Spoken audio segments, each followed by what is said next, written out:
గుంటూరు జిల్లాలోని అంజుమన్ భూముల్ని ఇండస్ట్రియల్ పేరుతో కూటమి ప్రభుత్వం కాజేయాలని చూడడం అన్యాయమని వైఎస్ఆర్సీపీ ఎమ్మెల్సీ ఇసాక్ బాషా మండిపడ్డారు. కూటమి ప్రభుత్వ భూదాహాన్ని ముస్లిం సమాజం తీవ్రంగా వ్యతిరేకిస్తోందని ఆయన అన్నారు.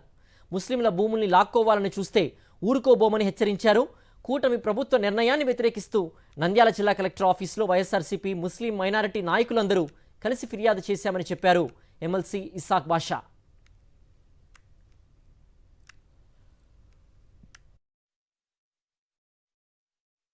ఈ కూటమి ప్రభుత్వాన్ని మీ ద్వారా డైరెక్ట్గా హెచ్చరిస్తా ఉన్నాం. మీ కళ్ళకు వగ్బూడ ప్రాపర్టీసు, అంజుమన్ ప్రాపర్టీస్ తప్ప వేరేటిది ఏమి కనపడలేదా? మీ భూదాహం ఇంకా తీరలేదా?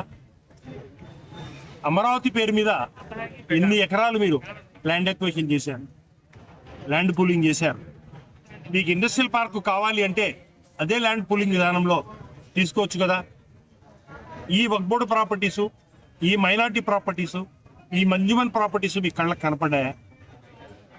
మీరు ఎంతవరకు మీ స్వార్థ రాజకీయాల కోసం, మీ స్వార్థ అన్యాయాల కోసం ఈ రకంగా మీరు మన ప్రాపర్టీస్ను ధారాదత్తం చేసుకుంటూ పోతారు.